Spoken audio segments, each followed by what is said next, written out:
दोस्तों, 23 जनवरी सन 1897 को ओडिशा राज्य के कटक में एक बच्चा जन्म लेता है। वो एक बंगाली संपन्न परिवार में बड़ा होने लगता है। उस लड़के की स्कूल की पढ़ाई शुरू होने लगती है। कटक के रेवेनशॉ कॉलेजिएट स्कूल में उसका दाखिला करा दिया जाता है। उसके बाद वो लड़का बड़ा हो जाता है और उसके कॉलेज की पढ़ाई कलकत्ता के प्रेसिडेंसी कॉलेज और स्कॉटिश चर्च कॉलेज में कंप्लीट होती है। उसके बाद इंडियन सिविल सर्विस की तैयारी के लिए उनके माँ बाप उस लड़के को लंदन के कैम्ब्रिज यूनिवर्सिटी भेज देते हैं। और दोस्तों, एक बात हम आपको बता दें कि उस समय अंग्रेजों का शासन भारत में चल रहा था और उस समय सिविल सर्विस में जाना बहुत ही ज्यादा कठिन था। परंतु उस लड़के ने अपने मेहनत के दम पर वहां एडमिशन भी लिया और उसने सिविल सर्विसेज एग्जाम में चौथा स्थान प्राप्त किया। दोस्तों, ये होनहार और जोशीला लड़का कोई और नहीं बल्कि हमारे नेता, देश की आजादी में अपना बलिदान और सब कुछ निछावर कर देने वाले नेताजी सुभाष चंद्र बोस थे। खैर, अब आप जान ही गए हैं कि वो बच्चा कौन था, तो अब बढ़ते हैं सुभाष चंद्र बोस की जिंदगी की आगे की कहानी पर। और ये कहानी वहां जाकर खत्म होगी जहां पर उनकी मौत हुई थी या नहीं हुई थी, क्योंकि दोस्तों, नेताजी सुभाष चंद्र बोस की मौत अभी भी रहस्य बनी हुई है। तो चलिए आगे बढ़ते हैं। सिविल सर्विसेज की परीक्षा में चौथा स्थान प्राप्त करने के बाद नेताजी सुभाष चंद्र बोस 1921 में भारत में बढ़ती राजनीतिक गतिविधियों का समाचार पाकर अपनी उम्मीदवारी वापस ले लेते हैं और शीघ्र भारत लौट आते हैं। सिविल सर्विस छोड़ने के बाद वे भारतीय राष्ट्रीय कांग्रेस के साथ जुड़ जाते हैं। पर दोस्तों, सुभाष चंद्र बोस महात्मा गांधी के अहिंसा के विचारों से सहमत नहीं होते हैं। दोस्तों, महात्मा गांधी उदार दल का नेतृत्व कर रहे थे, वहीं सुभाष चंद्र बोस जोशीले क्रांतिकारी दल के प्रिय थे। महात्मा गांधी और सुभाष चंद्र बोस के विचार अलग अलग थे, लेकिन वे ये अच्छी तरह जान चुके थे कि महात्मा गांधी और उनका मकसद एक है, यानी देश की आजादी।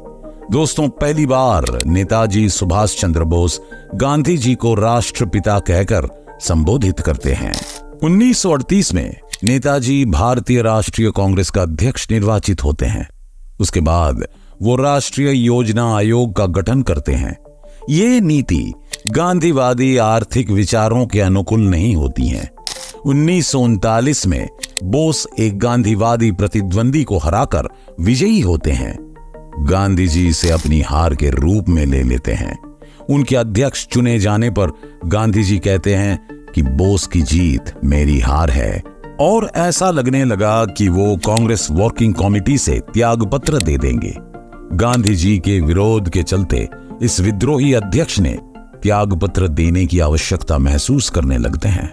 इसके बाद सुभाष चंद्र बोस एक नया आंदोलन शुरू कर देते हैं। सुभाष बाबू के प्रभाव से अंग्रेजी सरकार भयभीत हो गई थी। तभी अंग्रेज उन पर आरोप लगाते हैं कि वे बम और पिस्तौल बनाने वाले क्रांतिकारियों के साथ है। इसके बाद उन्हें कुछ दिन कोलकाता के जेल में रखा जाता है।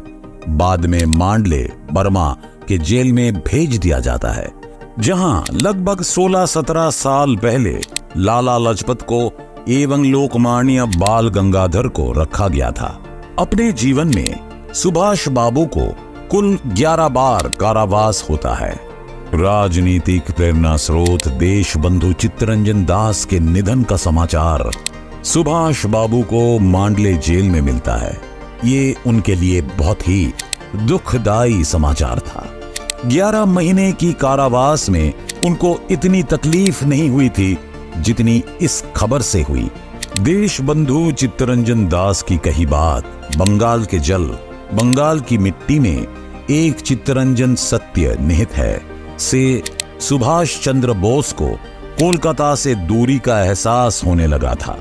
फिर भी जेल में रहने का उनको दुख नहीं था। उनका मानना था कि भारत माता के लिए कष्ट सहना गौरव की बात है। मांडले जेल में अधिक बीमार हो जाने के कारण सरकार उनको छोड़ने का हुक्म दे देती है और सुभाष चंद्र बोस जेल से बाहर आ जाते हैं। जेल से बाहर आने के बाद नेताजी सुभाष चंद्र बोस कोलकाता में वापस भारत की आजादी के लिए काम करने लगते हैं।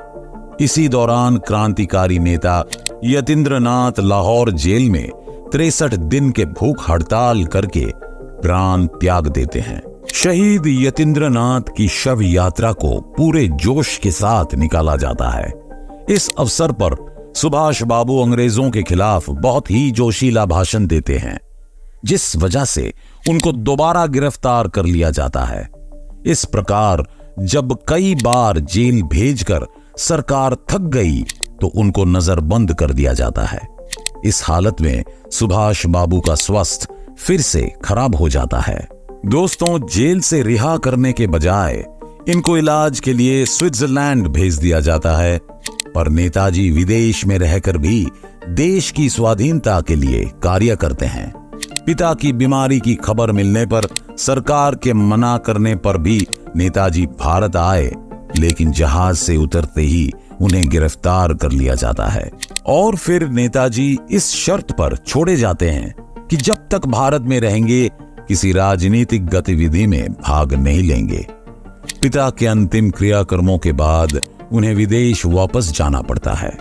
2 साल बाद नेताजी फिर से वापस भारत आते हैं, लेकिन एक बार फिर से वो पकड़ लिए जाते हैं और जब सभी प्रांतों में कांग्रेसी सरकार बन जाती है तब नेताजी जेल से रिहा हो जाते हैं। दोस्तों, इसके बाद 1938 में नेताजी कांग्रेस के सभापति बनाए जाते हैं। रविंद्रनाथ टैगोर, प्रफुल्ल चंद्र रॉय, मेघनाथ साहा जैसे वैज्ञानिक भी सुभाष चंद्र बोस के कार्यशैली के साथ शामिल हो जाते हैं। 1938 में गांधी जी ने कांग्रेस अध्यक्ष पद के लिए सुभाष को चुन तो लेते हैं, मगर गांधी जी को सुभाष बाबू की कार्य पद्धति पसंद नहीं आती है। इसी दौरान यूरोप में दूसरे विश्व युद्ध के बादल छा रहे थे। सुभाष बाबू चाहते थे कि इंग्लैंड की इस कठिनाई का फायदा उठाकर भारत का स्वतंत्रता संग्राम अधिक तेज कर दिया जाए। नेताजी अपने अध्यक्ष पद के कार्यकाल में इस तरफ कदम उठाना भी शुरू कर देते हैं। गांधी जी इस विचारधारा से सहमत नहीं होते हैं। भगत सिंह को फांसी से ना बचा पाने पर भी सुभाष चंद्र बोस गांधी जी एवं कांग्रेस से नाखुश थे। इन मतभेदों के कारण आखिरकार सुभाष चंद्र बोस एक बार फिर से कांग्रेस पार्टी छोड़ देते हैं। दोस्तों, उसके बाद सन 1940 में रामगढ़ कांग्रेस के अधिवेशन के अवसर पर सुभाष बाबू समझौता विरोधी कॉन्फ्रेंस का आयोजन करते हैं और उसमें बहुत जोशीला भाषण देते हैं। ब्लैक होल स्मारक को देश के लिए अपमानजनक बतलाकर उसके विरुद्ध आंदोलन छेड़ देते हैं। इससे अंग्रेज सरकार उन्हें गिरफ्तार कर जेल भेज देती है। जेल में ही नेताजी भूख हड़ताल कर देते हैं और आखिर अंग्रेजों को उन्हें छोड़ना ही पड़ता है और उनकी मांग के आगे झुकना पड़ता है, जिससे ब्लैक होल स्मारक को हटाना स्वीकार किया जाता है। सन 1941 में जब कोलकाता की अदालत में मुकदमा पेश होना था तो पता चला कि नेताजी घर छोड़कर कहीं चले गए हैं। दरअसल सुभाष चंद्र बोस भेष बदलकर पहरेदारों के सामने से ही निकल गए थे। भारत छोड़कर नेताजी सबसे पहले काबुल जाते हैं, उसके बाद जर्मनी में हिटलर से मिलते हैं। फिर नेताजी जर्मनी में भारतीय स्वतंत्रता संगठन और आजाद हिंद रेडियो की स्थापना करते हैं। जर्मनी से गोताखोर नाव द्वारा जापान पहुंचते हैं। अंग्रेजों के खिलाफ लड़ने के लिए नेताजी जापान के सहयोग से आजाद हिंद फौज का गठन करते हैं और युवाओं को आह्वान करते हुए कहते हैं, तुम मुझे खून दो, मैं तुम्हें आजादी दूंगा। दोस्तों, इस लाइन से युवाओं में जोश भर जाता है। बोस का मानना था कि अंग्रेजों के दुश्मनों से मिलकर आजादी हासिल की जा सकती है। उनके विचारों को देखते हुए उन्हें ब्रिटिश सरकार कोलकाता में नजरबंद कर लेती है, लेकिन वो अपने भतीजे शिशिर कुमार बोस की सहायता से वहां से भाग निकलते हैं। वो अफगानिस्तान और सोवियत संघ होते हुए जर्मनी जा पहुंचते हैं। दोस्तों, यहाँ पर थोड़ा रुकेंगे और आपको बताना चाहेंगे कि सक्रिय राजनीति में आने से पहले नेताजी ने पूरी दुनिया का भ्रमण किया। वो 1933 से लेकर 1936 तक यूरोप में रहे। यूरोप में ये दौर था हिटलर के नाजीवाद और मुसोलिनी के फांसीवाद का। नाजीवाद और फांसीवाद का निशाना इंग्लैंड था, जिसने पहले विश्व युद्ध के बाद जर्मनी पर एक तरफा समझौते थोपे थे। वे उसका बदला इंग्लैंड से लेना चाहते थे। भारत पर भी अंग्रेजों का कब्जा था और इंग्लैंड के खिलाफ लड़ाई में नेताजी को हिटलर और मुसोलिनी में भविष्य का मित्र दिखाई पड़ रहा था। दुश्मन का दुश्मन दोस्त होता है। उनका मानना था कि स्वतंत्रता हासिल करने के लिए राजनीतिक गतिविधियों के साथ साथ कूटनीतिक और सैन्य सहयोग की भी जरूरत पड़ती है। खैर, कहानी में आगे बढ़ते हैं। उसके बाद नेताजी ब्रिटिश हुकूमत और देश की आजादी के लिए कई काम करते हैं। नेताजी के नाम से प्रसिद्ध सुभाष चंद्र बोस ने सशक्त क्रांति द्वारा भारत को स्वतंत्र कराने के उद्देश्य से 21 अक्टूबर 1943 को आजाद हिंद सरकार की स्थापना करते हैं और आजाद हिंद फौज का गठन करते हैं। दोस्तों, इस संगठन के प्रतीक चिन्ह पर एक झंडे पर दहाड़ते हुए बाघ का चित्र बना होता था। नेताजी अपनी आजाद हिंद फौज के साथ 4 जुलाई 1944 को बर्मा पहुंचते हैं। यहीं पर नेताजी अपना प्रसिद्ध नारा "तुम मुझे खून दो, मैं तुम्हें आजादी दूंगा" देते हैं। उसके बाद दोस्तों, वो घड़ी आ गई जिसके बारे में लोगों ने शायद कल्पना भी नहीं की होगी। दोस्तों, तारीख थी 18 अगस्त और साल 1945। नेताजी हवाई जहाज से जापान की राजधानी टोक्यो के लिए उड़ान भरते हैं। तभी ताइवान के पास नेताजी का हवाई जहाज दुर्घटनाग्रस्त या ब्लास्ट हो जाता है और उसी दुर्घटना में नेताजी का निधन हो जाता है। ऐसा पूरी दुनिया को बताया जाता है, लेकिन उनका शव नहीं मिल पाता। पूरे देश में सन्नाटा सा छा जाता है। किसी को कुछ भी समझ में नहीं आता है, पर शायद कुछ लोगों को सब कुछ समझ आ रहा था। कुल मिलाकर ये सिर्फ एक रहस्य बन चुका था। दोस्तों, नेताजी की मौत के कारणों पर आज भी विवाद बना हुआ है। दोस्तों, ये तो था पहला कारण। नेताजी की मौत के विषय में एक बात और कही जाती है। दोस्तों, द्वितीय विश्व युद्ध में जापान की हार के बाद नेताजी को नया रास्ता ढूंढना जरूरी हो गया था। वो रूस से सहायता मांगने का निश्चय करते हैं और 18 अगस्त 1945 को नेताजी हवाई जहाज से मंचूरिया की तरफ उड़ान भरते हैं, पर नेताजी मंचूरिया पहुंचते ही नहीं हैं। इस सफर के दौरान ही नेताजी लापता हो जाते हैं। इस दिन के बाद नेताजी कभी किसी को दिखाई नहीं दिए। 23 अगस्त 1945 को टोक्यो रेडियो बताता है कि साइगोन में नेताजी एक बड़े बम वर्षक विमान से आ रहे थे।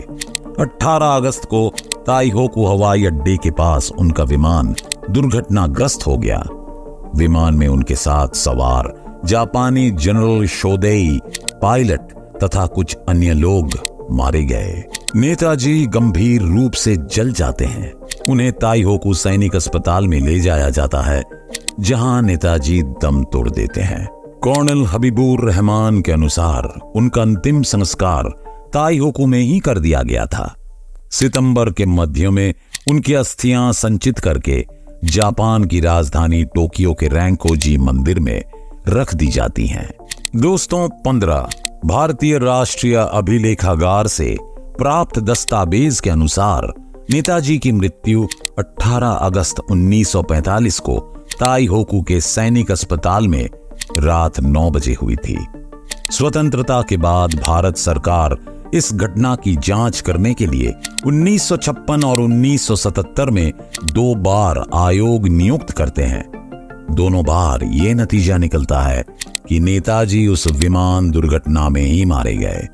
लेकिन जिस ताइवान की धरती पर यह दुर्घटना होने की खबर थी, उस ताइवान देश की सरकार ने इन दोनों आयोगों ने कोई बात ही नहीं की दोस्तों, है ना ये चौंकाने वाली बात। खैर, 1999 में मनोज कुमार मुखर्जी के नेतृत्व में तीसरा आयोग बनाया जाता है। 2005 में ताइवान सरकार ने मुखर्जी आयोग को बता दिया कि 1945 में ताइवान की भूमि पर कोई हवाई जहाज दुर्घटनाग्रस्त हुआ ही नहीं था। दोस्तों, ये बात बहुत ही ज्यादा चौंका देने वाली और दिल को दहला देने वाली थी। दोस्तों, 2005 में मुखर्जी आयोग ने भारत सरकार को अपनी रिपोर्ट पेश की, जिसमें उन्होंने कहा कि नेताजी की मृत्यु उस विमान दुर्घटना में होने का कोई सबूत नहीं है। लेकिन भारत सरकार ने मुखर्जी आयोग की रिपोर्ट को अस्वीकार कर दिया। 18 अगस्त 1945 के दिन नेताजी कहां लापता हो गए और उनका आगे क्या हुआ, ये भारतीय इतिहास का सबसे बड़ा अनुत्तरित रहस्य बन गया है। देश के अलग अलग हिस्सों में आज भी नेताजी को देखने और मिलने का दावा करने वाले लोगों की कमी नहीं है। फैजाबाद के गुमनामी बाबा से लेकर छत्तीसगढ़ राज्य में जिला रायगढ़ तक में नेताजी के होने को लेकर कई दावे पेश किए गए, लेकिन इन सभी की प्रामाणिकता संदिग्ध है। छत्तीसगढ़ में तो सुभाष चंद्र बोस के होने का मामला राज्य सरकार तक गया, परंतु राज्य सरकार ने इसे हस्तक्षेप के योग्य न मानते हुए मामले की फाइल ही बंद कर दी। दोस्तों, आपको क्या लगता है, क्या नेताजी सुभाष चंद्र बोस अभी तक जिंदा है, या क्या देश की आजादी उन्होंने अपने आंखों से देखी होगी? क्या उनकी मौत 80-90 के आयु में हुई होगी? अगर इनमें से कुछ भी आपको सही लगता है, हमें कमेंट करके जरूर बताएं। वैसे इतना समय बीत चुका है, अब तो नेताजी जिंदा नहीं होंगे। वीडियो कैसा लगा हमें जरूर बताएं। चैनल को सब्सक्राइब करके बेल आइकॉन को भी प्रेस कर दें, ताकि इसी तरह की वीडियो जैसे ही अपलोड करें उसका नोटिफिकेशन तुरंत आपको मिल जाए और आप तुरंत वो जानकारी अर्जित कर लें। तो मिलते हैं हमारे अगले वीडियो में। नमस्कार।